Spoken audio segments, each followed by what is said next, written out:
An era is defined as a period of time marked by distinctive character, events, etc. For example, the use of steam power marks the beginning of an era. In pop music, the term era has been popularized as a way to distinguish the period of time during and after an album's release that encompasses that album's cultural impact and aesthetic, so to say. And who has used this term more than Taylor Swift, who has prided herself on not just all the albums she's released throughout her career, but the number of distinct eras she's created and lived through, due to the way she constantly reinvents herself and her artistic style with each new release. Recently, however, the exact eras of Taylor's career have felt a little bit muddled. Usually, she would release an album, go on tour, and then usher in a new album and era 1 or 2 years later. But right now, Taylor is on the biggest tour of her life, celebrating not just one, but all of her albums, while also re-recording multiple of her older albums, while also releasing new music and trying to create new defined eras. And some problems have arisen. To a lot of people, it seems that in her recent work, Taylor hasn't been able to capture the same highs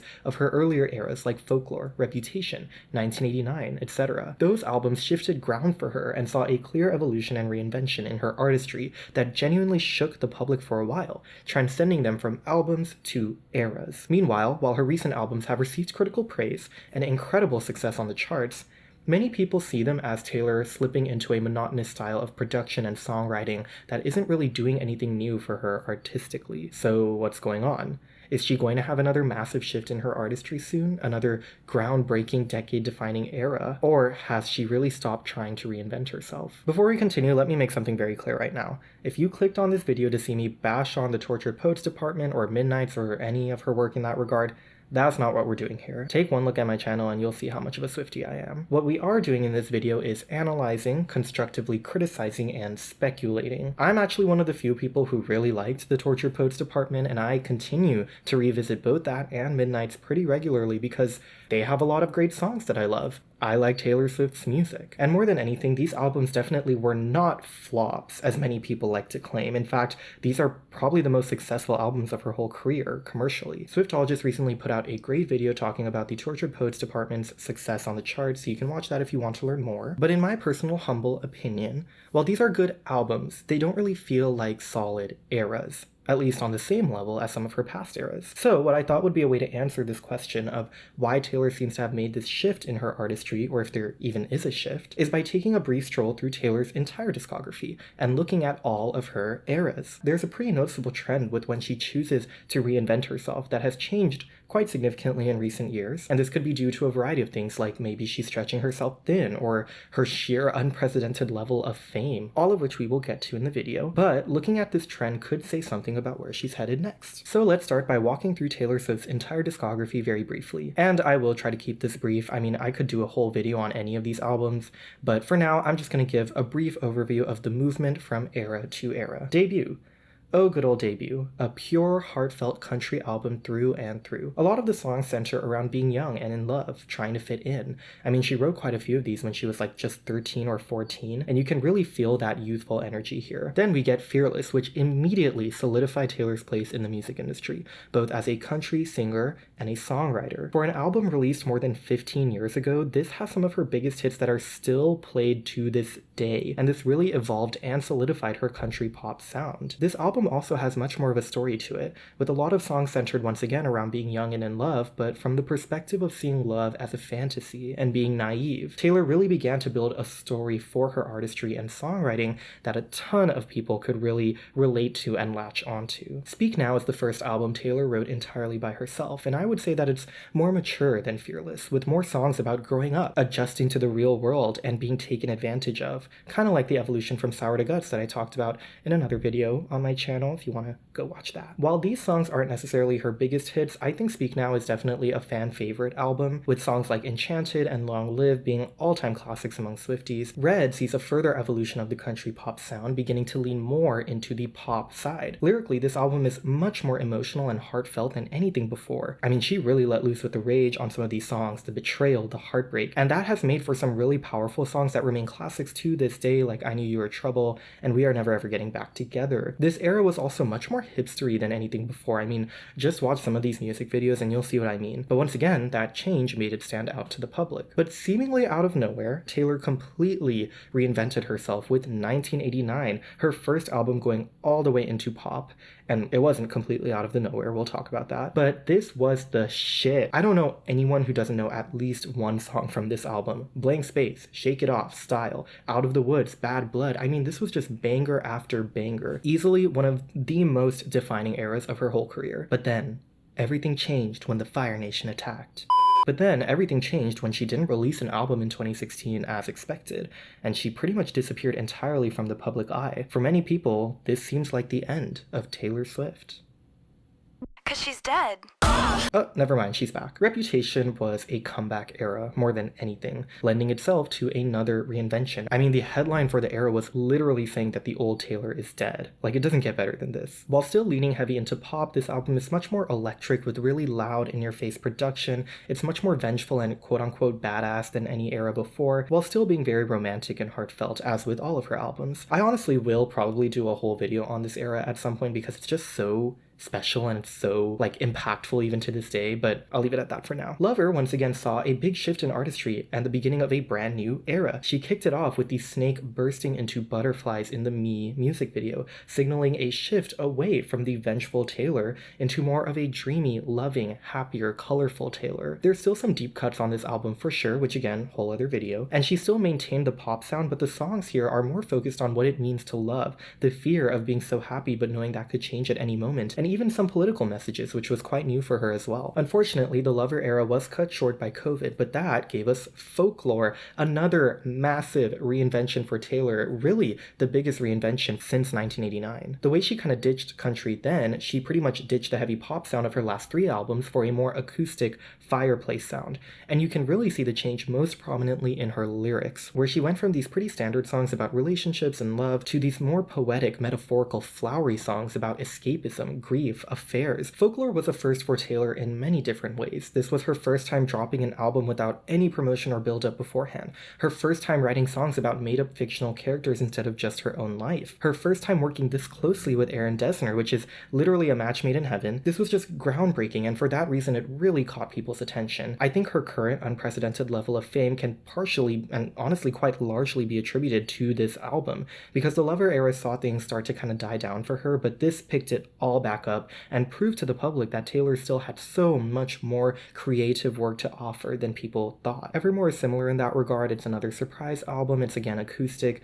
but it has a little more of an autobiographical, kind of unhinged touch to it. At least that's how I see it. People joke this is the forgotten era, but at least it got more than 2 songs at the Eras tour. Midnights then felt like a return to form for Taylor in some ways. It's more poppy, but still much more mellow than her earlier pop sound. It wasn't a surprise album like before. It features more songs with Jack Antonoff, Taylor's longtime collaborator, and the songs go back to being entirely autobiographical, detailing some of Taylor's darker moments in life, at least as she puts it. And now we have the Tortured Poets department, but before I talk about this album, I want to backtrack a little bit and talk about a trend you may have noticed with all her past eras. When you take out Debut, you can group all her albums so far into 3 major trilogies, where each trilogy forms its own entire story from start to finish, showcasing a certain aspect of Taylor's life, and sees a distinct sonic and lyrical shift from earlier. Trilogy 1, Fearless, Speak Now, Red. You can think of Debut as a preamble to this trilogy, and I mean Taylor herself left it out of the Eras tour, so I think it's fine to leave it out of this trilogy. This phase, you could say, sees her country sound at its finest, with production largely done by Nathan Chapman. Thematically, these albums are pretty much entirely focused around being young, falling in love, breaking up, and doing it all over again. The lyrics are very heartfelt and story-based, with each song and album overall crafting a story from start to finish about love and heartbreak, which again, I could go into whole videos on each of those, but leaving it at that for now. Trilogy 2, 1989, Reputation, Lover. She ditched the country sound for pop, each album being a variation of that, but ultimately they all come back to that same genre, with production largely from Max Martin and Jack Antonoff rather than her earlier country collaborators. And while she still talks about falling in love and breaking up and all that in these albums, there's also much more of a focus on fame, politics, glamour, self-care, being in the spotlight, of course reputation, and other more nuanced themes because Taylor was older. She was reaching a peak in her career, subjecting her to a lot of shit that she then wrote songs about. The lyrical style also feels more glamorizing in a way. It's still very story-based as always, but it's a little more mature and refined, if that makes any sense. Trilogy 3, Folklore, Evermore, Midnights. She introduced Aaron Dessner now as one of her main producers, as you can see from a drastic shift to more acoustic, mellow songs. Thematically, these albums are more focused on escapism, anxiety, longing, feeling haunted, really much darker stuff than anything we got from her before, and the lyrics utilize more poetic, metaphorical, flowery language, at least more so on Folklore and Evermore. Midnights is kind of an oddball here, but more on that later. Now, when you paint her entire career as these three key trilogies, you may also notice a little pattern going on with the first albums in each of these trilogies. And the Grammy goes to Folklore, Taylor Swift! Taylor Swift? Taylor Swift. Nathan Chapman and Taylor Swift. Featured artist.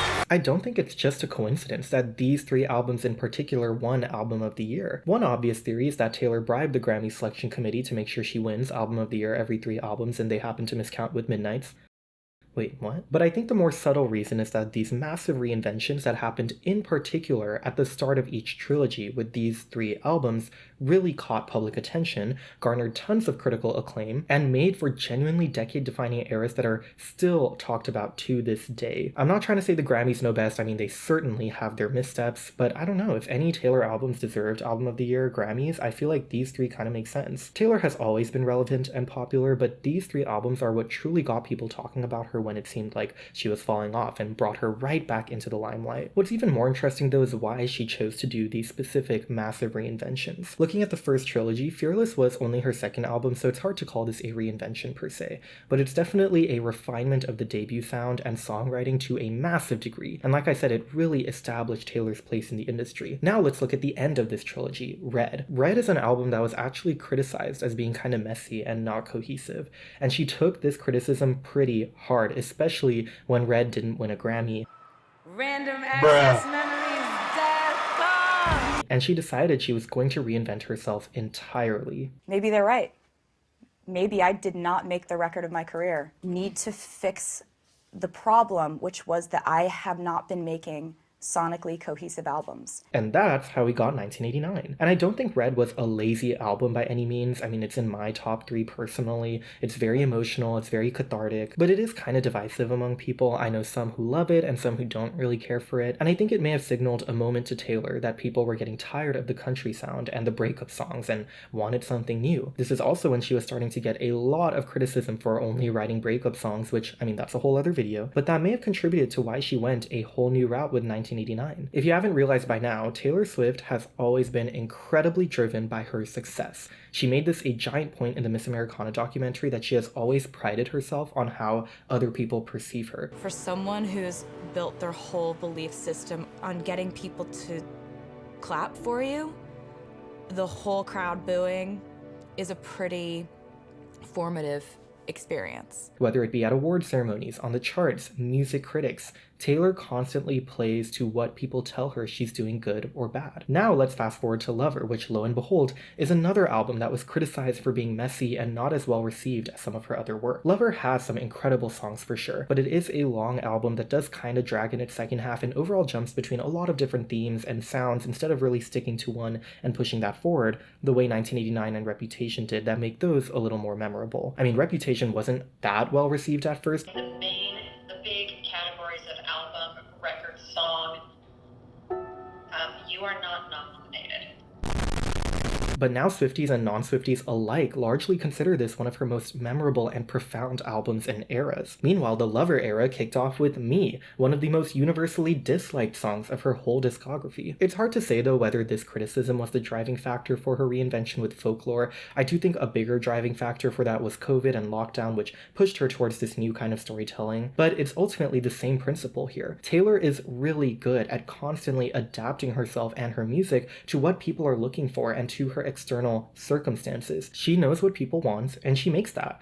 That's why she's so freaking popular and relevant to this day, even almost 20 years into her career. This manner of constant artistic reinvention means she is always being talked about, always staying relevant and popular, always at the top of everyone's minds, which, like I said, is a big driving factor for her. And now let's jump to the present day. Does Taylor have any external factors pushing her to reinvent herself the way she did before? Well, sorta, kinda. If this trend continued, then Midnights should have been the flop era to inspire a big change, with TTPD being the next big reinvention. But Midnights has arguably been one of the most successful eras of her whole career. It was pretty well received, it won Album of the Year, and it kicked off the Eras Tour, her first big return to stage since 2018, and now the most successful tour ever. In a way, this was a reinvention like 1989 and Folklore, but not in the artistic sense, rather in the career sense of who Taylor Swift wanted to be in the public eye. After Evermore and the beginning of the re-recordings project, it seemed like that was going to be Taylor's focus for the next few years,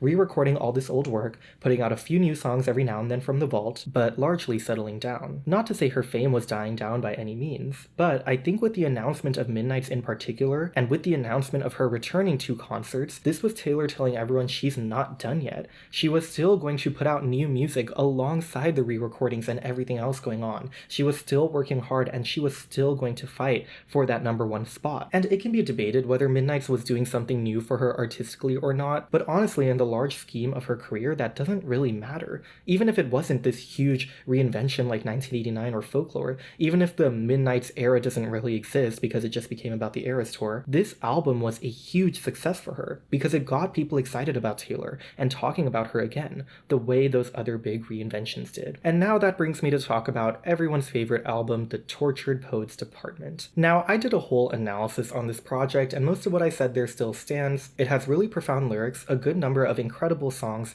and overall, this touch to it that is really interesting and heartfelt in my opinion when you really spend some time with it. However, with that said, this album is all over the place sonically, it jumps between a ton of different themes and messages at once, and overall lacks a sense of direction to it. The main reason being, this isn't really an era when you think about it. There's only one music video that's actually related to the era and the aesthetic of this album. There was barely any promotional material outside of some really gorgeous concept photos that she then did nothing with. And any performances of the songs on this album are just what she's incorporated into the Eras Tour. All of Taylor's best eras, in my opinion, have certain images and aesthetics that you can still associate them with. Red has the scarf from All Too Well, Reputation has snakes, Folklore has the woods, and so on. What images do you think of when you think of the Tortured Poets Department? Typewriter? That's not to say there was nothing at all here. I really do see what she was going for here. She had the poems that she wrote to set up the era. Again, there's a lot of really unique concept photos. The Fortnite music video is really gorgeous, but that's it. That's all there was to it. The Midnights era, like I said, wasn't really that much of an era either because it kind of just became about the Eras Tour, and all of the aesthetic and promotion that she built up this album to didn't really go anywhere. But at least it had a bit more imagery to it, like the lighter and the lavender haze and the clocks. It had 4 music videos, okay? The Tortured Poets Department has 1. And I'm not counting the I Can Do It With a Broken Heart music video because that's just Eras Tour footage. And while it's great, it's not furthering the era. It's, again, just about her being on tour. And it made sense for Folklore and Evermore to only have 1 music video for each of those because those were surprise drops during COVID. They were intentionally focused on just the music and the Woodlands aesthetic. And she still did a lot of things to build those eras outside of the music videos. With the Tortured Poets Department, I don't really know what her excuse is. There was so much potential here, but ultimately all the material felt scattered and there wasn't really a clear direction to it, and because of that, I think this era confused people more than anything. I mean, I feel like I really only got to understand this project once I really spent some time with it, which in hindsight is not an amazing sign to the cohesion and clarity of the era as a whole. And I wrote in that video that I think this might go down as like one of her most profound, daring releases, but honestly, I don't think so anymore. While I will continue to defend the lyricism on the album and defend many of the songs because there's truly a lot of great content, when you look at the era as a whole, I don't think it's as profound and daring as I'd hoped for. Honestly, when I released that initial video, I was kind of hoping she would do more with this era. She would release more music videos. She would build this aesthetic more, but she didn't. And in my opinion, that is really the culprit of why this album hasn't been as well received. Because I feel like the songwriting and just kind of the songs at hand are very typical of Taylor Swift's usual output. I mean, people like to point out 1 or 2 bad lyrics here and there in the album, which aren't really that bad when you just think about them for like more than 2 seconds. But really, it's the lack of a clear era here. It's a lack of direction. So, is this her slump era to spark reinvention? Like I said, the critical reception of this album was definitely quite a bit more mixed than before, and Taylor Swift is for sure aware of both the positive and negative reception this album has received. It is longer and more all over the place than her usual output, like I said, the same things Red and Lover were both criticized for. But commercially, this is her most successful album yet, topping the Billboard 200 for like many weeks, and it's broken records. And if there's one thing Taylor loves, it's breaking records. Again, this may be part of what's causing all the discomfort around this album. To me, this feels like the first moment in Taylor's career where she didn't really try to craft an actual era. It kind of feels like she just plopped this out for the sake of having new music and pleasing her fans, even though her larger focus right now is on the Eras tour. And considering this album still went #1, and it's probably the most successful album of her career, the fact that this didn't really have an era to it kind of brings up a question that a lot of people, especially Swifties, have been scared to ask. Does Taylor Swift need to try anymore? In the past, Taylor has constantly been driven to reinvent herself because she wanted to stay relevant. The moment people started to get tired of her, she made sure she did something new and groundbreaking to ensure she was still talked about and still at the top of the charts. I just need to make a better record. Well, Reputation is a great record. No, I'm making a better record. Now, with her unprecedented level of fame, I don't think it's a stretch to say she doesn't need to reinvent herself anymore to stay relevant and get people's attention. But does that mean Taylor has stopped trying as an artist entirely? No, not at all. First, keep in mind that Taylor is currently on the biggest tour of her life and the most successful tour of all time. She is also re-recording albums of old work with new songs that she'd written during those times from the vault. This woman is busy as fuck. It's kind of an inside joke among Swifties that she doesn't sleep, but like, genuinely, she's putting out so much music, almost doubling the amount of songs in her discography in just the last few years. I know I personally was shocked when she announced Midnights, and even TTPD, because considering all the things she's doing, how does she even have time to release this new music? But this goes back to what I said before. By announcing and releasing these new albums, Taylor is letting everyone know that she is not giving up or backing off, even if that means she might be stretching herself thin. Second, Midnights and the Tortured Poets department are not devoid of quality. A lot of people really struggle to accept the reality that people like these albums and want to listen to these albums, and they'd rather divulge in online circles saying that Taylor has somehow hacked the minds of millions or cheated her way to the top of the charts. No bitch, people just like this music. A lot of the criticism, especially towards the Tortured Poets department online, has been, we don't want to hear your sob stories about Maddie Healy and your beef with Kim Kardashian. Which, I mean, I could go into so many reasons why those are wild misrepresentations of this project, but even taking those criticisms as genuine and well-meaning, I think what it reveals more than anything is that the Tortured Poets department and even Midnights to a degree were cathartic projects more than anything, similar to Red and Lover. They were a way for Taylor to vent about her recent relationships, her insecurities and anxieties, yes, her sob stories if you want to call it that. And so in turn, there is a lot of really heartfelt, profound stuff in these albums, but it's not really designed to be super cohesive or designed to hook in new fans and broaden Taylor's appeal the way Fearless, 1989, and Folklore were very intentionally designed to do. Because Taylor doesn't need to do that anymore. She already has one of the biggest fan bases of any artist. She has millions of people who will gladly listen to her sob stories. She can vent her feelings across 31 disorganized tracks and it would still go #1. Oh wait, she did do that. And it's not like these songs are impossible to relate to. They still showcase Taylor's long-standing ability to take her personal life stories and write them in a way that's relatable and fun to listen to. But again, looking at the Midnights and Tortured Poets department eras as a whole, not just the individual songs, they're not particularly reinventive. And you don't need to reinvent to be a good artist, but this is the brand Taylor has created for herself in the past. Like I said, she's prided herself on constantly breaking the boundaries of her own music and artistry. And I am more than confident that Taylor can switch things up and try something new and craft a truly groundbreaking era. I mean, Swifties have been asking for a soft rock, pop rock album for so long, and that would definitely be new for her. But does she want or even need to? Let's go back to the trilogy schematic from earlier. Due to Midnights actually being quite successful and TTPD not being this massive reinvention we may have expected, I think we can rework this to place Folklore and Evermore as more of a separate duology on their own, which makes sense. I mean, they really were just kind of their own moments, with Midnights marking the beginning of a new phase or trilogy. Looking at it this way, and if we ask ourselves, okay, where is she going to go next with TS12, I'm not sure if we're going to see an entire reinvention, especially because even though the Tortured Poets department had more mixed reviews and and it's more scattered, it's a little messier, this is still her most successful album yet. And ultimately, Taylor is going to want to piggyback off that success. But of course, within phases, she did still have mini reinventions, so it's possible for sure, especially when you look at this in real time. With the Eras Tour coming to an end this year, and her likely completing her re-recordings in 2025, this could be a chance for her to really spend some time fleshing out a new concept for TS12 that is more reinventive and more of a proper era, maybe even allowing it to have its own tour. Honestly, I think a big decider of which route she'll go is how the upcoming Grammys pan out. Again, the Grammys certainly are not perfect, I'm not trying to say that, but Taylor has commonly taken them seriously and as an indicator of her artistry. So if the Tortured Poets department doesn't win Album of the Year, that might be the signal to her that even with the unprecedented success of the album,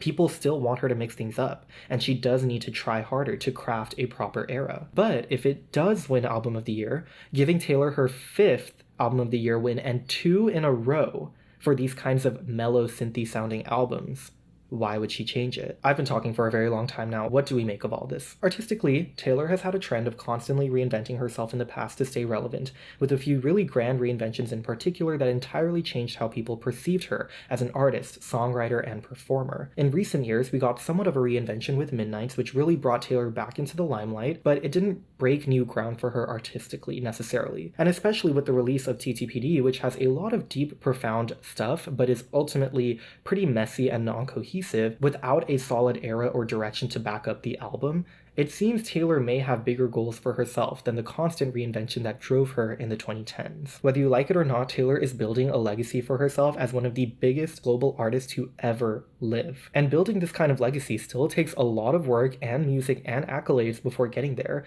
I mean, Taylor certainly has broken a ton of records, but she is definitely going for more. So has she stopped trying? No, of course not. The question really is, what does Taylor believe she needs to do to keep the insane high that she's at right now? Does she need to reinvent herself entirely with TS12 the way she did in the past with 1989 and Folklore? Honestly, no, not really. She could keep doing what she's doing and probably still make a massive impact with TS12, break records, go #1, all the stuff that she wants. So whether she will or not, well, only time can tell. And it's gonna be some time. Again, like I said, it's more likely than not we'll get Reputation and debut Taylor's versions first in 2025 before any new work, and those are going to be groundbreaking in their own regard as well. More than anything, people need to realize that Taylor Swift is not going anywhere anytime soon. There are tons of people out there praying for Taylor Swift's downfall, like genuinely praying for it. As with any big artist, but especially Taylor Swift, waiting for the moment she makes a mistake and everyone suddenly sees her for the fraud she is and all her fans leave her and her career ends, huzzah. And I know I'm sounding really dramatic and over-exaggerating this, but I think it's really funny because I have seen so many people online claiming that the Tortured Poets department was that big flop moment that will finally spark her downfall. She's creatively bankrupt. Girl, if anything, this album has only made her more popular. And popularity goes both ways. The fact that the very people who claim to not like her and find her overrated and overhyped still talk about her every time she does literally anything is proof that Taylor Swift is the most popular artist in the world right now. And while her future artistic direction is hard to know, I think one thing we can all be sure of is that she is going to fight to keep that #1 spot as long as possible. For me, the award is the work. All I want to do is keep being able to do this. I love it so much. It makes me so happy. And you can either join us for the ride, or you can continue to fuel the very problem that you want to fight.